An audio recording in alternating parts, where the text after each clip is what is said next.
అంటే మీరు అన్నారు కదా సాయి చంద్ ఇప్పుడు ఏదో అంటే తను 2003లో హైదరాబాద్కి రావడం జరిగింది అని.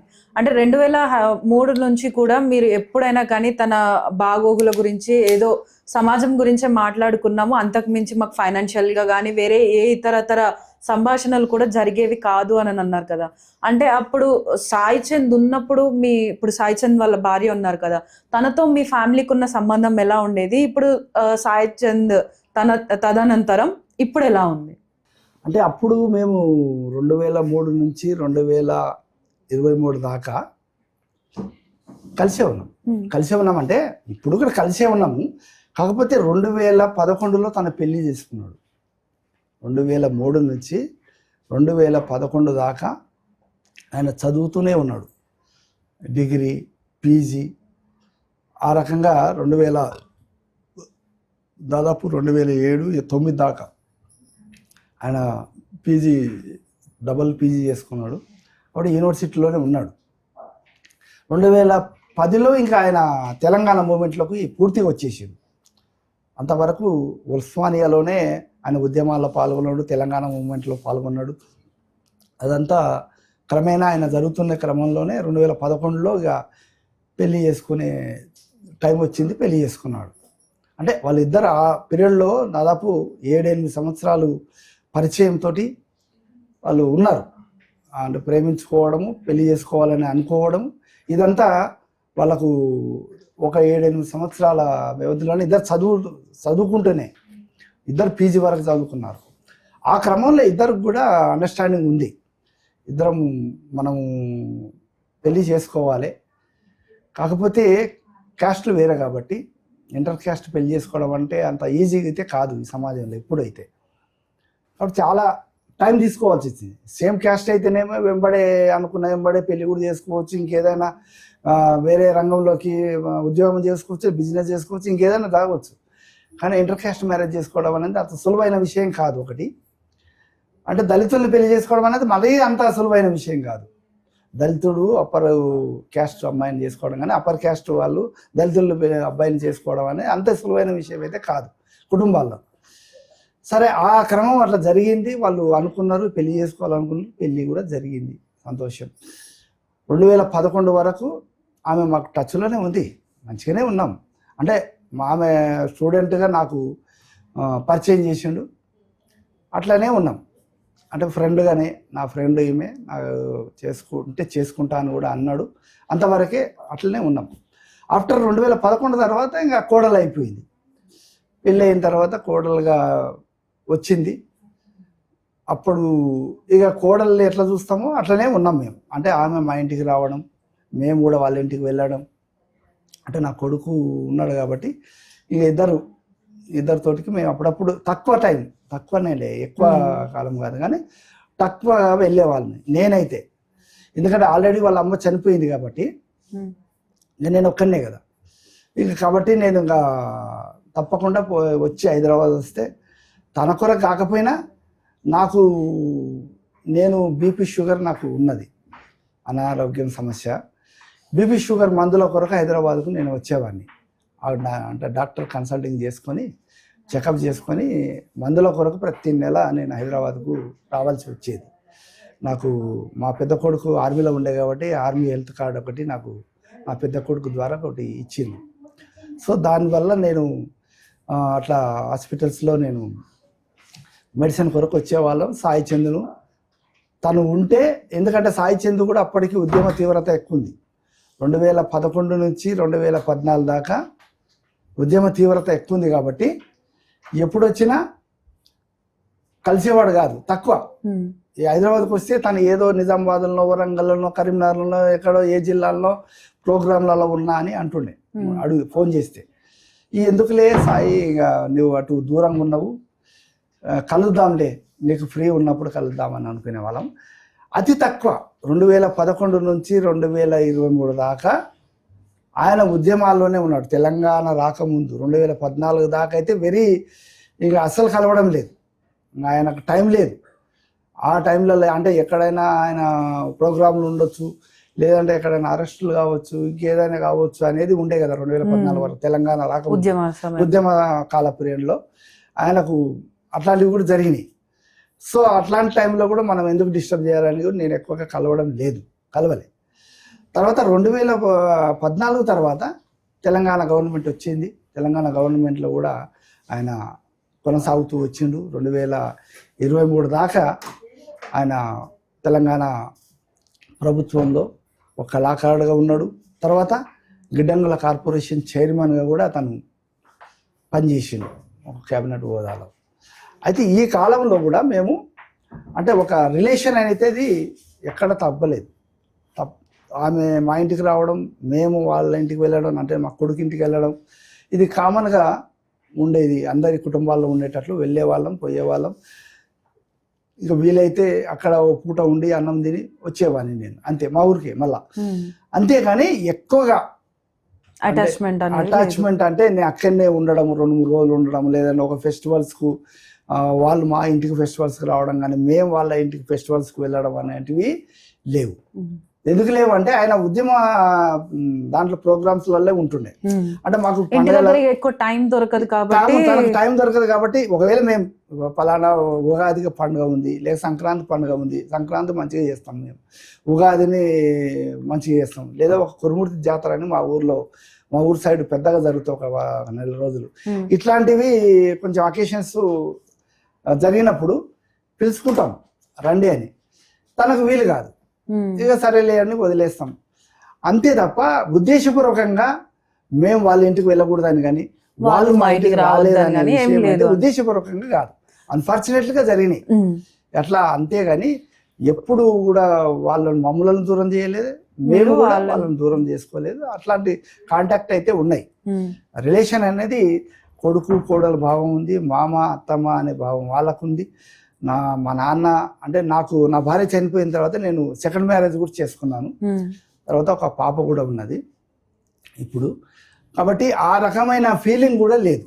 సరే మా అమ్మ చనిపోయింది, మా నాన్న మరో పెళ్లి చేసుకున్నాడు, మా అమ్మ చిన్నమ్మతోటి మేము ఎట్లా ఉండాలి, టచ్లో ఉండకూడదా అనే భావం కూడా కొంతకాలం ఉంటుంది. మరీ లేదని నేను చెప్పడానికి లేదు, అంటే కొంత ఉంటుంది, కొంత గ్యాప్ అనేది కొంత ఏర్పడుతుంది. కానీ మరీ గ్యాప్ కాదు, అంటే మరీ దూరం చేసుకొని వాళ్ళ అవసరం లేదు, ఆ కుటుంబమే నాకు అవసరం లేదన్నంత ఫీలింగ్ మా కొడుకు కానీ మా కోడలు కానీ లేకుండేది. కొంతకాలం ఇట్లా బాధపడ్డారు, తర్వాత ఓకే సెటిలైట్ అయిపోయినాం. సో అంటే ఇప్పుడు సాయి చంద్ తర్వాత తన భార్య అంటే మీ కోడలు గారు పొలిటికల్ గా రావడం కూడా కొంతమంది విమర్శిస్తున్నారు. అంటే తన సాయి చంద్ అంటే పార్టీలో ఉన్న ప్లేస్ ని తన భార్య నివృత్తి చేయడానికి ఇలా పొలిటికల్ ఎంట్రీ ఇచ్చిన దానికి కొంతమంది విమర్శిస్తున్నారు. దాని గురించి మీరేమంటారు? అంటే మేడం, రాజకీయాల్లో మా కుటుంబమే అని కాదు, రాజకీయాల్లో జరుగుతున్న క్రమం ఏంటంటే, ఎవరైనా ఒక ఎమ్మెల్యే చనిపోయింది అనుకోండి, ఫస్ట్ ఎవరిని ఆలోచిస్తారంటే ఎమ్మెల్యే కుటుంబం గురించి ఆలోచిస్తారు. ఒక ఎమ్మెల్యే గారు లేదా ఒక హోదాలో ఉండి ఒక పదవిలో ఉండి చనిపోయి ఉంటారు అనుకోండి, ఎవరైనా అన్ఎక్స్పెక్టెడ్గా ఫస్ట్ ఎవరిని ఆలోచిస్తారు వాళ్ళంటే వాళ్ళ కుటుంబం గురించి ఆలోచిస్తారు. అంటే తన తల్లిదండ్రులు ఉండొచ్చు, అన్మ్యారీడ్గా ఉంటేనేమో తల్లిదండ్రుల గురించి ఆలోచిస్తారు, పెళ్ళి అయితేనేమో భార్యనా కొడుక కూతురా అనే దాని గురించి ఆలోచిస్తారు. అంటే వాళ్ళని మనం ముందుకు తీసుకొస్తాం, రాజకీయాల్లోకి వాళ్ళని ఎంటర్ చేద్దాం అని రాజకీయాల్లో ఉండేటటువంటి ఇది క్రమం అయితే ఉంది. మాదొక్కటి కొత్తగా కాదు ఇది. అనేక మంది అట్లా చనిపోయిన వాళ్ళ కుటుంబాలు ఉంటే వాళ్ళ భార్యల్ని, వాళ్ళ కొడుకుల్ని, వాళ్ళ కోడళ్ళని, కూతుర్లని తీసుకొచ్చిన క్రమం అయితే ఉంది కదా. ఇలాంటి ఇది కొత్తగా ఏం కాదు. అయితే సాయి చంద్ అయితే ఎమ్మెల్యే కాదు, ఒక ఎమ్మెల్సీ కాదు, ఒక ఎంపీ కాదు. ఇదైతే 3 అయితే పదవులు అయితే లేవు సాయికి. ఏముందంటే చైర్మన్ పదవి ఉంది, నామినేటెడ్ పోస్టు, గిడ్డంగుల కార్పొరేషన్ చైర్మన్ పదవి అనేది, అది కూడా క్యాబినెట్ హోదా కలిగిన పదవి. కాబట్టి ఆయన అప్పటికే ఇంకా పూర్తి కాలే ఆ పదవి. 1.5 సంవత్సరం అయింది, 2 సంవత్సరాల వ్యవధి అది నామినేటెడ్ పోస్టు పదవి కాలం. 1.5 సంవత్సరం అయింది తన పదవి కాలం పూర్తి కాకముందే చనిపోయింది. ఇంకా 6 నెలలు ఉంది అప్పటికి. అయితే అప్పుడు వెంబడే కేసీఆర్ సారు ఎందుకు ఆమెను తీసుకురావాల్సి వచ్చింది, మా కోడల్ని ఎందుకు తీసుకురావాల్సి వచ్చింది కేసీఆర్ సార్ అంటే, నాకు తెలిసి, నేను మొత్తం వాళ్ళ అంతరాత్మల గురించి నేను మాట్లాడతలేను, కానీ నాకు తెలిసి సాయిచంద్ అంటే కేసీఆర్ సారు ఒక దత్తపుత్రులాగా స్వీకరించిండు. ఇది నేను చెప్పడం కాదు, వాళ్ళు చెప్పిన విషయమే. అంటే రాజకీయాల్లో ఉండేవాళ్ళు, అంటే అందరికంటే కూడా ఎమ్మెల్యేలకు, ఎంపీలు, అనేక మంది మినిస్టర్లు వాళ్ళందరూ ఉన్నప్పటికీ కూడా సాయిచంద్ లాంటి అనేవాడు తనకు పదవి లేకపోయినా ఒక ఉత్తమ కార్యకర్తలాగా, ఒక నిస్వార్థ కార్యకర్తలాగా, ఒక త్యాగపూరితమైన కార్యకర్తలాగా పనిచేసిండు. ఆయన పదవి కొరకు రాలే, తెలంగాణ కొరకు వచ్చిండు. ఆయన తెలంగాణ అనేది ఆ నినాదంతో వచ్చినవాడు సాయిచంద్ అనేవాడు. తెలంగాణ గొంతుకయ్యి గుండెలో నిలిచిపోయినటువంటి సాయిచంద్ ఏ పదవి కొరకో, ఏ కిరీటం కొరకో రాలేదు. ఆయన కేసీఆర్ను నమ్మి వచ్చిండు. అంటే కేసీఆర్ని తెలంగాణ తీసుకొస్తాడనే ఒక నిజాయితీగా నమ్మి వచ్చిండు. ఆయన ఏ పదవి ఇస్తాడని నమ్మి రాలే. ఆయన ఆ రోజు ఒక కళాకారుడిగా ప్రవేశం జరిగితే చాలనుకుని వచ్చినోడు సాయిచంద్. అందులో కింది కులాల్లో పుట్టినోడు, అందులో కింది నుంచి కష్టపడి, అంటే తనే కాదు వాళ్ళ కుటుంబం కానీ, వాళ్ళ నాన్నగారు కానీ, వాళ్ళ తాతగారు కానీ అనే అవమానాలు ఎదుర్కొంటూ, కష్టాలను ఎదుర్కొంటూ కష్టపడి పైకి వచ్చిన వాళ్ళు. అలాంటి కుటుంబాల్లోకి వెళ్ళి, అలాంటి దీన వ్యవస్థలోకి వెళ్ళి వచ్చినటువంటి సాయిచంద్ని ఈ స్థాయికి ప్రజలందరూ గుర్తించుకున్నారు. మళ్ళా నాట్ ఓన్లీ కేసీఆర్ సార్ కాదు, ప్రజలందరూ కూడా అప్పటికి సాయిచంద్ లాంటి వాడు కళాకారుని వదిలిపెట్టకూడదు, సాయిచంద్ లాంటి కళాకారుని వదిలిపెడితే ఉద్యమానికి కానీ ఉద్యమం కానీ నష్టం జరుగుతుందేమో అనేటటువంటి పరిస్థితి కూడా వచ్చేసింది. అప్పటికే రసమై బాలకృష్ణ అన్న మీకు తెలుసు, ఆయన మంచి కళాకారుడు, తెలంగాణ మూమెంట్లో తీసుకొస్తున్నాడు కళారంగాన్ని. ఆ క్రమంలో సాయిచంద్ అనేవాడు ఒక గొంతుకు వచ్చింది. ఈ సాయిచంద్ గొంతుకు అనేది లేకపోయింటే తెలంగాణ మూమెంట్ ఇంత ఉద్వేగంగా తీసుకురాకపోయే వాళ్ళమేమో అని కూడా అన్నారు కూడా. సాయిచంద్ లాంటి వాడు మొత్తం తెలంగాణ అంతా తిరిగిండు. నాట్ ఓన్లీ జిల్లా ప్రాంతాలు, గ్రామీణ ప్రాంతాలు కూడా. ప్రతి పల్లెకు పిలిస్తే పోయిండు, ప్రతి ఎమ్మెల్యే పిలిస్తే పోయిండు, ప్రతి మండలాధ్యక్షుడు పిలిస్తే పోయిండు. అంటే ఆ ప్రోగ్రాములు ఆ ప్రజల్ని ఉత్తేజం చేయడం కొరకు, తెలంగాణను తీసుకురావాలనే తపనతోటి ఉండే ప్రజలకు ఆయన ఒక ఆయుధంగా మారిండు.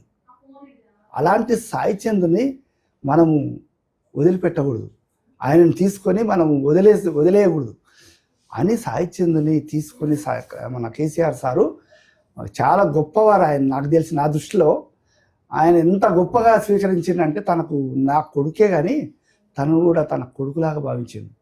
సాయిచంద్ లాంటివాడు నా కుటుంబ సభ్యుడు అనుకొని ఆయనని ఆదరించి ప్రేమించి, ఆయనకు ఇంకొక మాట అన్నారు, నేను ఎప్పుడు పోలేదు కానీ సాయిచంద్ గారు కేసీఆర్ సార్ని ముఖ్యమంత్రిగా ఉన్నప్పుడు కానీ, ముఖ్యమంత్రిగా లేనప్పుడు కానీ తనను ఇంటికి వెళ్తే పలకరించడానికి లేదా కలవడానికి వెళ్తే ద్వారాలు తెరుచుకొని ఉంటాయట. ఇంకెవరైనా పోతే అక్కడే బయట కూర్చుని పెట్టేవాళ్ళట. నేనైతే ఎన్నడూ పోలేదు, విన్న మాట చెప్తున్నాను. సాయిచంద్ వచ్చిండు, సార్ మిమ్మల్ని కలవడానికంటే ఓపెన్ డోర్. అంటే ఎంత ప్రేమ ఉంటే, అంటే మన ఇంట్లో కూడా మన వాళ్ళకు మాత్రమే మనం ఓపెన్ డోర్ చేస్తాం, కానీ వాళ్ళను అక్కడనే బయట నిలబెడతాం. అంటే అంత మనస్ఫూర్తిగా, అంతటి మనసును జయించిన వాడు కాబట్టే ఆయనని తన కుటుంబ సభ్యుల్లాగా చూసుకున్నాడు. అదొక పదవి, చిన్న పదవి కూడా అనుకున్నాడు ఆయన. కేసీఆర్ సార్ కూడా ఇది ఒక చిన్న పదవి, ఇదేదో పెద్దగా అనుకోవద్దు, నిన్ను తప్పకుండా ఎమ్మెల్యేలు చేస్తా, తప్పకుండా నేను రాజకీయాల్లోకి తీసుకొచ్చి చట్టసభల్లో కూర్చోబెడతా, నా పక్కన నువ్వు కూర్చునేటట్లు చేస్తా అని కూడా ఒక చిన్న మాట కూడా ఇచ్చిండట నాకు చనిపోకముందు. ఈయన చెప్పిన మాటలు అంటే, నా కొడుకు 6 నెలల ముందు పదవి, అంటే చైర్మన్ పదవిలో ఉన్నప్పుడు మహబూబ్నగర్ జిల్లాలో అలంపూర్ తాలూకా అలంపూర్ నియోజకవర్గం అనే ఒకటి ఉంటుంది. అలంపూర్ నియోజకవర్గం నుంచి అది రిజర్వేషన్, ఎస్సీ రిజర్వేషన్. అక్కడ నుంచి రాబోయే ఎమ్మెల్యే ఎవరు అంటే సాయి చంద్ అయితేనే తప్పకుండా ఆయన అక్కడ గెలుస్తాడు. సాయి చంద్ను తప్ప ఎవరు పోయినా అక్కడ మనం గెలవలేము అనేది ఒకటి అప్పటికే టాక్స్ వచ్చినాయి. ఆ క్రమంలో సాయి చంద్ని అలంపూర్ నియోజకవర్గాన్ని తిరగమని చెప్పింది కేసీఆర్ సార్ ముఖ్యమంత్రి గారు.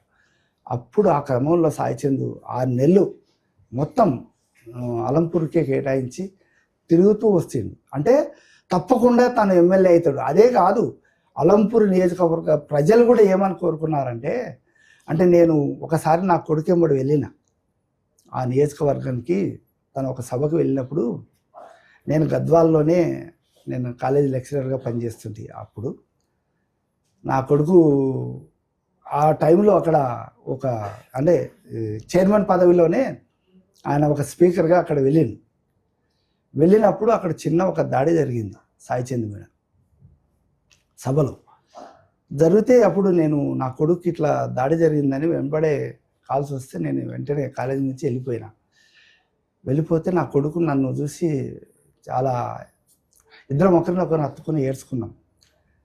అప్పుడు అక్కడ ఉండే ప్రజలంతా ఏమన్నారు తెలుసా మేడం, కాబోయే ఎమ్మెల్యే మాకు సాయి చందే, ఈ నియోజకవర్గానికి నానా సాయి చందే మా నియోజకవర్గం ఎమ్మెల్యే, ఇక మాకు ఎవరు రారు, ఇలాంటి క్యారెక్టర్ కలిగిన మనిషి, ఇట్లాంటి వ్యక్తి, లేదంటే ఇలాంటి స్పిరిట్ కలిగిన వాడు, ఇంత యువకుడు, యువ నాయకుడు, ఇంకోటి అందరికి తెలిసిన వాడు తెలంగాణలో, ఇలాంటి వ్యక్తి మాకు నియోజకవర్గానికి ఎమ్మెల్యే అవుతాడంటే మాకు చాలా చాలా అదృష్టవంతులం మేము అని ఆ రోజు అన్నవా ప్రజలు నాకు ప్రత్యక్షంగా. అంటే ఇందాక మీరు అన్నారు కదా, దాడి జరిగినప్పుడు మేము ఇద్దరం ఒకరినొకరు హత్తుకున్నాము అని చెప్పి, అట్లా మీరిద్దరు కలిసి పాడిన పాటలు ఏమైనా ఉంటే ఒకటి పాడగలుగుతారా? మేమిద్దరం అంటే ఇంతకుముందు పాడాను కదా మేడం, అది నేను ఇద్దరం కలిసే పాడినాం. ఒక స్టూడియోలో ఒక ఛానల్లో నేను ఒక చరణం, నా కొడుకు ఒక చరణం కలిసి పాడాం. ఇద్దరం ఒకటే లెవెల్, అయితే తను నిలబడ్డాడు, నేను నిలబడ్డా, ఒకే వేదిక మీద ఒకే ఛానల్లో ఇద్దరం కలిసి పాడితే అక్కడ ఉండే ఓనర్ ఏమన్నాడంటే, మీ ఇద్దరి స్వరాలు ఒకటే ఉన్నాయి, బయట నుంచి విన్నాం మేము, తండ్రి ఎవరు కొడుకు ఎవరు అన్నట్లు ఉన్నారు మీరు. అంటే అది కాకుండా ఇంకా వేరే సాంగ్స్ పాడలేదు అంటే ఇద్దరం కలిసి పాడినప్పుడు అట్లా ఆయన అనుభూతి పొందిండు. అంటే నేను ఎందుకు చెప్తున్నానంటే, ఆయన స్వయంగా మన చనిపోయిన తర్వాత ఈ మాట అన్నాడు. నేను ఒకసారి మా స్టూడియోలో వాళ్ళిద్దరిని తల్లి కొడుకులు పిలిచి పాట పాడిస్తే, తండ్రి ఎవరు కొడుకు ఎవరు అని మేము ఆశ్చర్యపోయినాం, అంత మంచిగా స్వరాలు ఉన్నాయి వాళ్ళిద్దరివి, ఇలాంటి కళాకారులు చాలా అవసరం ఈ సమాజానికి అని మేము అనుకున్నాం. చాలా గ్రేట్ సాయి చంద్ అని చనిపోయిన తర్వాత సంస్మరణ సభలో ఆయన వ్యక్తం చేసినప్పుడు నాకు చాలా ఇబ్బంది కలిగింది. తర్వాత అంటే పాటలు చాలా పాడినాం, కానీ ఇద్దరం కలిసి పాడినవి తక్కువ. తన వేదికల మీద మేము ఎప్పుడు కూడా, అంటే తన వేదిక మీద నేను ఎన్నడూ పాడలే. అంటే సాయి చంద్ పాడిన పాటలలో మీకు అత్యంత ఇష్టమైన పాట ఏదైనా ఉందా? తను పాడిన పాట అంటే, గొప్ప పాట అంటే రాతి బొమ్మల్లో కొలువైన శివుడు అనే పాట చాలామందికి నచ్చిన పాట, నాకు కూడా నచ్చింది. దాంతోపాటు నా కొడుకు నా మీద రాసిండు ఒక పాట, నాన్న మీద పాట రాసిండు. మొదలు వాళ్ళ అమ్మ చనిపోయింది, 2001లో వాళ్ళ అమ్మ చనిపోయింది, వాళ్ళ అమ్మ మీద కూడా పాట రాసుకున్నాడు. ఆ తర్వాత ఒక 6 సంవత్సరాల తర్వాత 2001లో అమ్మ చనిపోతే 2006లో నాన్న కూడా నాకు స్ఫూర్తినిచ్చినోడు. అంటే పిల్లలకు తల్లే కాదు తండ్రి కూడా ఒక పాత్ర ఉంటుంది, కీలకమైంది అది. అమ్మతో పాటు నాన్నను కూడా మరవకూడదు. అమ్మ పాలిస్తుంది, కానీ నాన్న అన్నం పెడతాడు. నాన్నను కూడా మర్చిపోకూడదని నాన్న పాట రాసిండు మేడం. ఆ పాట అంటే చాలా ఇష్టం, అదే పాడతాను. నాన్న నాన్న నాన్న నాన్న నాన్న నాన్న నీ మనసెంత మంచిదో నాన్న, నాన్న నాన్న నాన్న నీ ప్రేమెంత గొప్పదో నాన్న, మేము అమ్మ కడుపులో ఉన్నప్పుడు అమ్మ మనసు కష్టపెట్టలేదట, మేము భూమి మీద పడ్డ వేలప్పుడు నువ్వు బాధలన్నీ మర్చిపోయినావట, ముద్దు పెట్టుకొని గుండె కద్దుకుంటావు,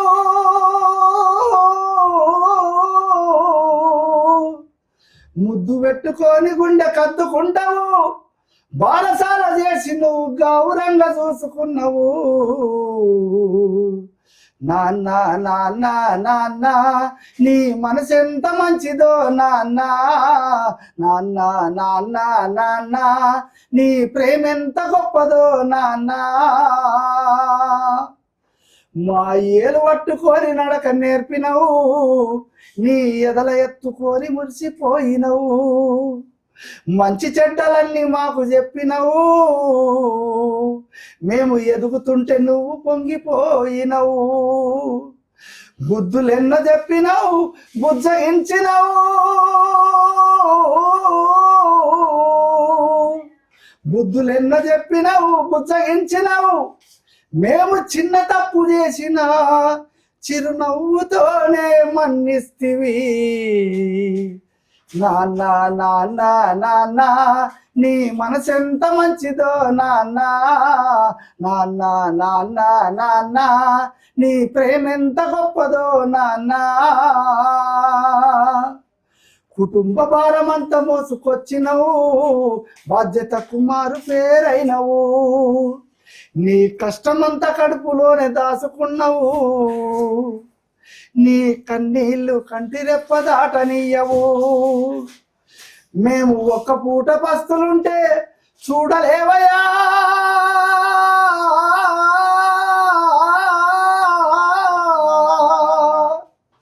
మేము ఒక్క పూట పస్తులుంటే చూడలేవయా, నువ్వు ఎన్ని పస్తులున్నావో మాకు చెప్పలేదయా, నాన్న నాన్న నాన్న నీ మనసు ఎంత మంచిదో నాన్న, నాన్న నాన్న నాన్న నీ ప్రేమ ఎంత గొప్పదో నాన్న, మేము కోరుకున్నదేది కాదన్నవు, మా మనసును గాయపరచనీయవు, నీ ఎదల ఎన్ని బాధలున్నా గానీ మా క్షేమమే నువ్వు కోరుకున్నావు, నీ త్యాగం ఎంత పొగిడినా కొంచెమేనయా,